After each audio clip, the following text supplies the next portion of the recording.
still have coronavirus on our hands. Our positive cases are now at 12,590. It's getting crazy. Okay, we heard news of some 96 health workers in Kumasi, testing positive for coronavirus, a doctor passing on. So we can't take it for granted. We can't say because it's not happening in our family, it's not happening to our friends, that we are not living in a pandemic. So every time you wake up, just walk with the assumption that you could be positive, and everyone you meet could be positive, because we can't burden our health workers. We really need to ensure that anytime we are tempted to be reckless, we think of our nurses, our doctors who are already overworked, who are sacrificing everything they can to keep us safe, and we should not end up there. It's good that a lot of us are going to go on to recover, but we shouldn't put that burden on our health system, because we all know the status of our health infrastructure, and we cannot continue doing that. And yesterday we found out that of the new deaths, 3 people actually showed absolutely no symptoms at all. I mean, they didn't have any pre-existing health conditions, because we've been saying, okay, if you're young, you don't have any pre-existing health conditions, your chances of surviving is high. But they were all under 40. One person was 39, 2 people were 33, and we found out yesterday that a 3-month-old baby in the north also passed on. So we cannot take it for granted. We can't just look at the numbers and say, well, Ghana, the deaths are low, so we're fine. We're not okay. We have to keep in mind that even if we're going to go on to survive, we shouldn't burden our health workers. It's not fair. You know, Dziffa, I always say to myself, if you're careless, today may be the day that you will encounter someone who's positive, who's not showing it. Today may be the day, you know. And if you've lived free from coronavirus so far, today may be that day that you're going to meet someone you actually know, somebody who's actually a friend, who may be positive but is not showing it. And if you're careless around them, then that's when you're also going to get exposed. You know, so I think it's important for us to keep that in mind always. And speaking of coronavirus, we cannot stop talking about the stigmatization that is happening. You know, and it's sad, because you look at other parts of the world, people come out to share their status, like, hey, I'm positive. We get to see that they've recovered. We all celebrate their recovery. I've not seen anyone saying, I'm not going to hire Idris Elba or Elba because he tested positive, or someone saying, I'm moving away from Idris Elba because he was positive. But you have, you know, stories in this country where a church would offer their space for people to use as isolation centers, and then people in the community, instead of them to be so proud of that action, to say, we're all one, we know it's difficult. I mean, the emotional and psychological impact of knowing you are positive alone should be the only burden survivors have to deal with. You don't have to deal with, you know, facing the possibility of dying, because there are people who have gone on to die. So when you test positive, the first thing you're asking yourself is, am I going to die? How am I going to survive? What's going to happen to my family members? You go through this thing that most people would never experience in their life, this traumatic experience. You go on to survive, and you're expecting the people around you to embrace you with open arms, be there for you, offer to give you all the psychological and emotional support you need. If they can't even do that, they should not worsen your situation at all.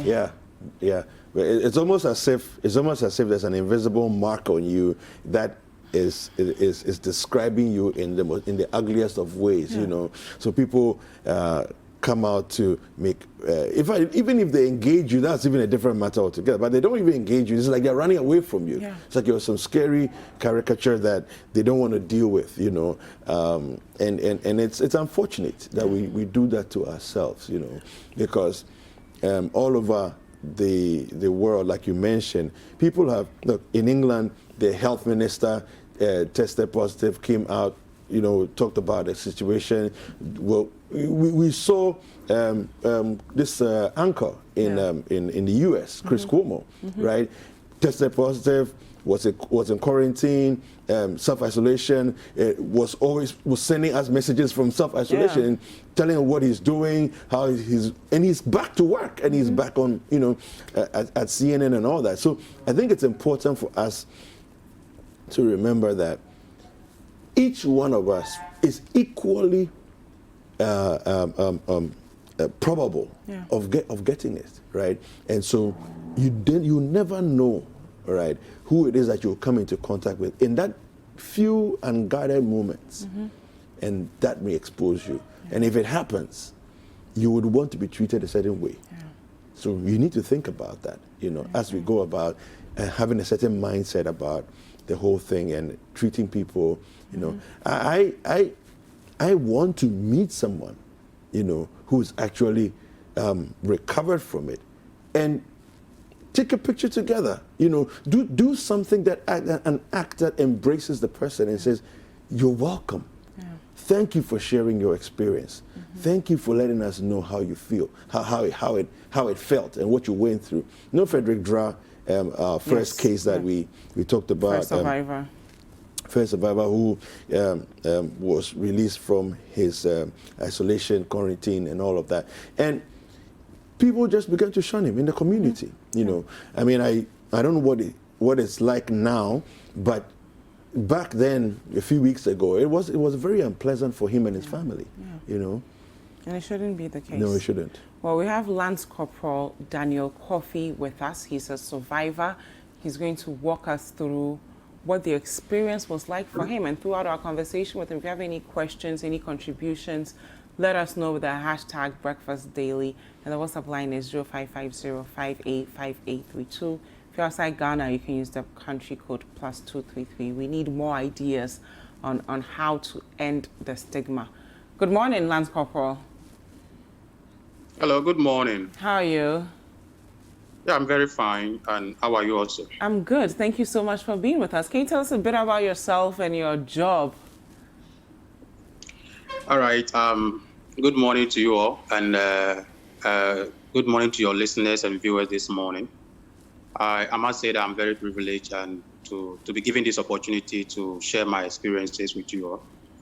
It's not been easy, but I guess we are back stronger than before.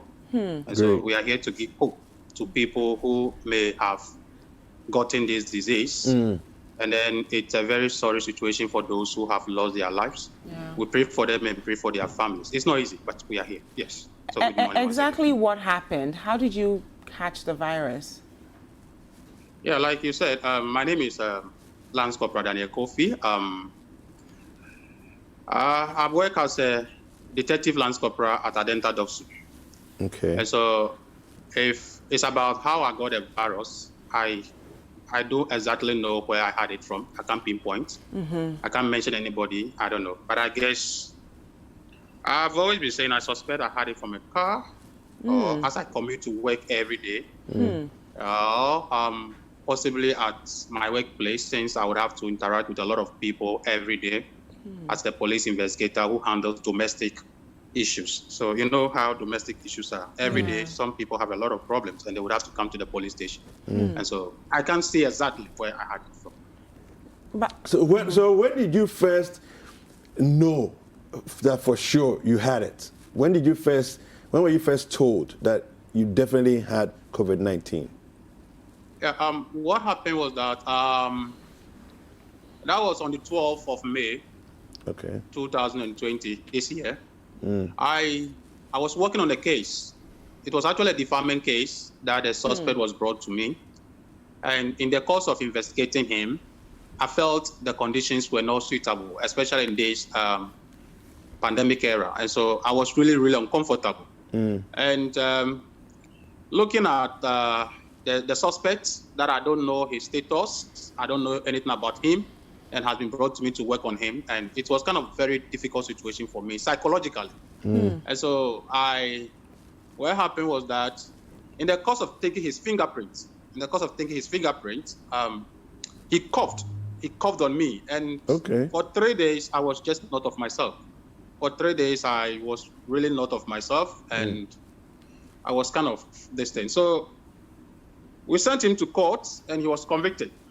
Okay. And then after we brought him back, but then the prisons has issued directives that they will only accept convicts who have undergone COVID-19. And so we needed to let him go through that test before we can send him to prison for him to start his sentence. And so in the course of that, knowing very well how he coughed on me and how uncomfortable I was, I also opted to be tested. Okay. So that was on the 12th. And so on the 20th, the results came. But then what happened was that the results came and he was negative and I was rather positive. Wow. Yes. How did you feel that day when you found out that you were positive? My sister, you need a lot of psychological strength. You need extra courage to be told that you are a COVID-19 patient. But naturally, my life, I've been living my life like, especially being a police officer who knows that every day, who knows that any day can be my last day on earth, and the job itself has its own, sometimes you die in line of duty. So I've conscientized myself that if I don't die today, I'll die tomorrow. And so I was kind of a bold person by myself. And so when I was told that I was COVID-19 positive, I laughed, actually. I actually laughed. Wow. And for me, I felt like, well, is it going to be it, or is it going to be the end of the road? So, but then, even if it's going to be the end of the road, I must be strong enough to get to the end. So I actually laughed, especially when I've not had symptoms of COVID-19. So I laughed. I just laughed. But then psychologically, it was troubling. Yes. What was your most difficult day throughout this period? What was your most difficult day throughout this period?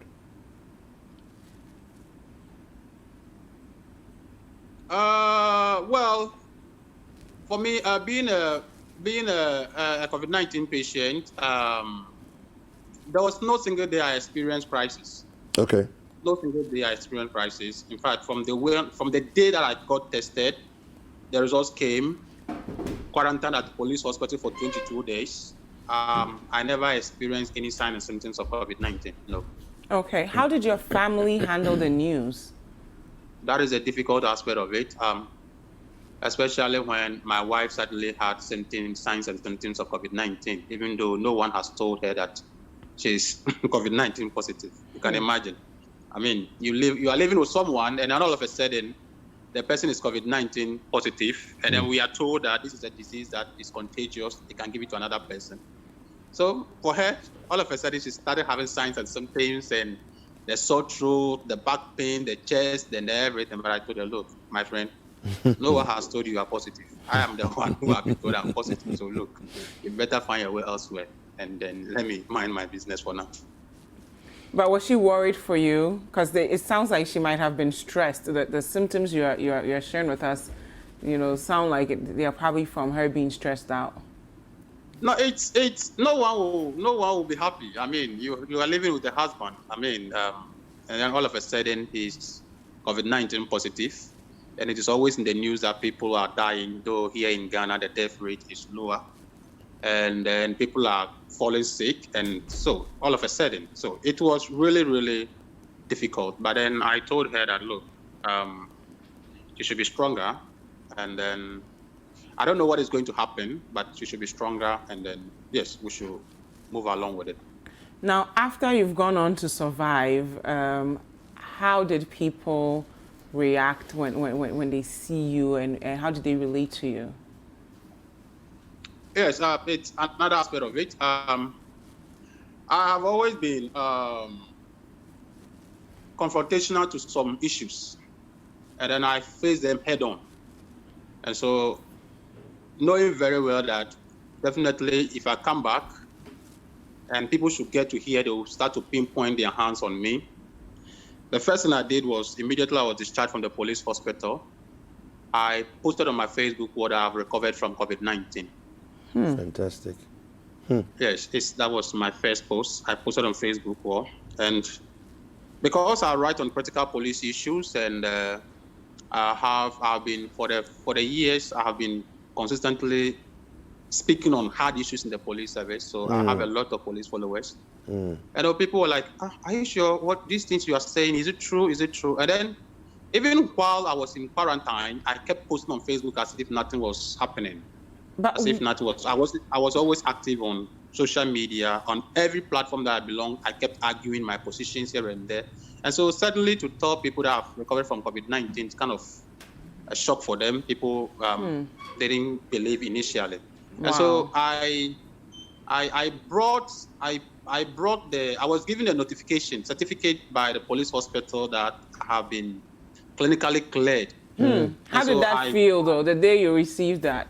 How did you feel? I don't have the exact words to describe it. But it's like being on executioner list. You're on executioner's list. And then one day the executioner comes to tell you, "Gentlemen, you go home. I've forgiven you." Wow.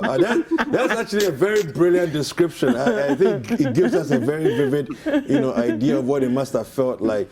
But when you felt like you needed to post that certificate of clearance, did you post it? And then what was the reaction when you posted it?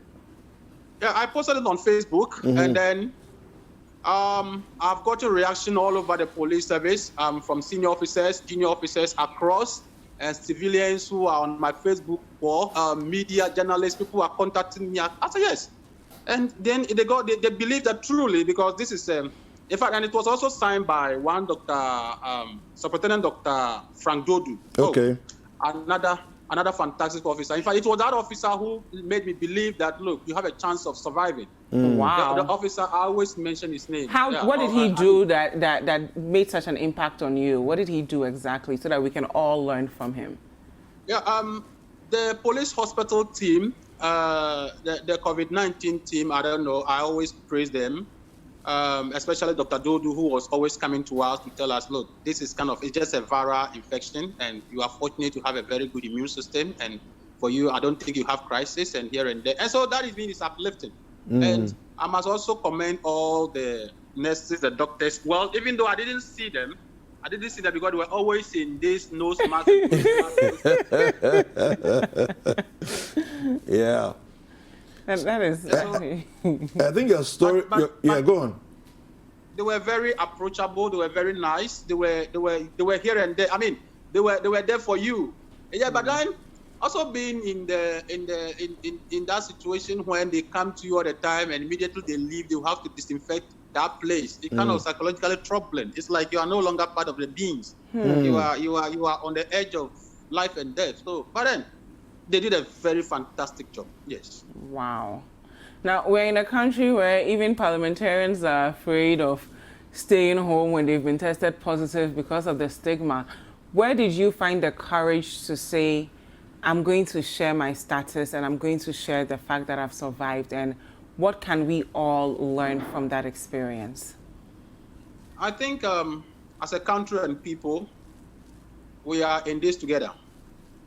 And then just imagine in my case, I was suspecting the convict to be rather positive. You remember?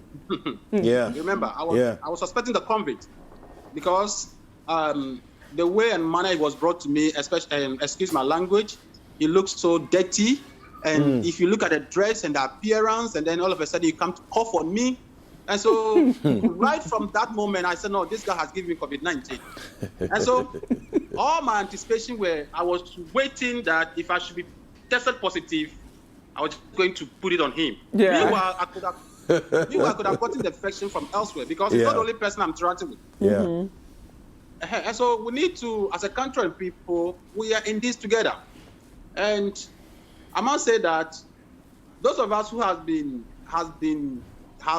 tested positive and got cleared, we should be afraid of those of you outside. I don't know. Don't know you people. And so why should I worry?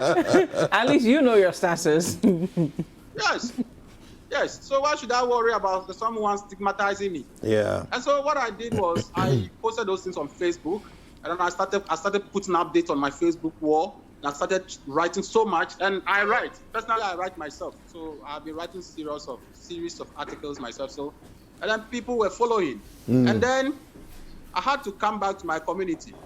And so when I came back to Abokobi, where I stay, I know definitely some informations have slipped around. So I came back, and I'm very popular in my area because I play football with the area boys. Okay. We do so much together. Yeah, though I'm a police officer, but I live my life with them. I mean, we go up and down. Wherever we have to go and come. Yeah. And so they were like, officer, me who watch you? I said, oh, who me watch? Me coronavirus you na makwaba. Wow. I think that deserves an applause, man. That is brilliant. To even be able to say that categorically and clearly that minya coronavirus na makwaba.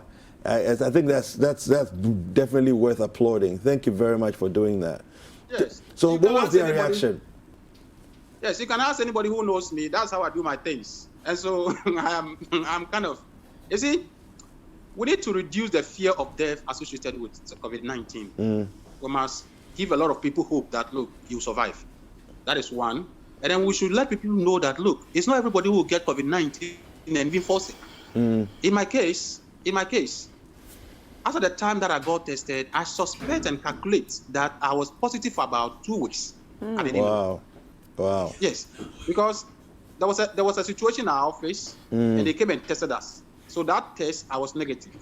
Okay. So between that test and the 12th May, it's about 1 month or 3 weeks. Okay.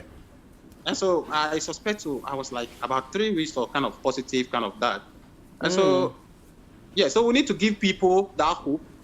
And another thing I would want to talk about is the fact that if someone is COVID-19, especially with the protocols, because they say we should wash our hands, it's like the disease is on your hand. No. I do not want to be conclusive, but then what I see is that it's kind of, it's like a TB.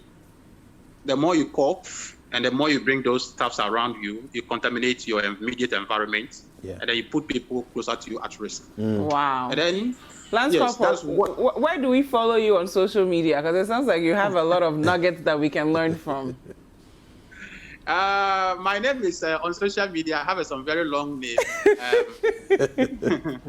Yes. I have one of your guys is my friend, Anas. Okay, we'll get it from Anas. So, and then you have to come in studio and join us next time as well, because we're having so much fun with you. We have to bring you back again, in person this time. we have to share. But then lastly, you mentioned my community. So I started telling them. So I started broadcasting the news ahead of myself before I go to the house. And so now people see me and then they want to learn. They want to ask me how is COVID-19, and they want to ask a lot of questions, and I'm educating them. So I think that's the way to go. Thank you so much, Lance Corporal Daniel Kwofie. We have run out of time, but you'll join us in future, and then we'll hang out properly and talk about all the things we need, even just your attitude alone. I think we can learn from your optimism and your positivity. But thank you so much for sharing your story with us. Thank you. So that was Lance Corporal. It's been great with you people. Thank you. I really appreciate. Thanks to all of you. Thank you. Thank you very much. And thank you at home for staying with us. This is still Breakfast Daily on Citi TV. My name is Dziffa and I'm David Kwofie. News Review is up next. We'll be back. Don't go anywhere.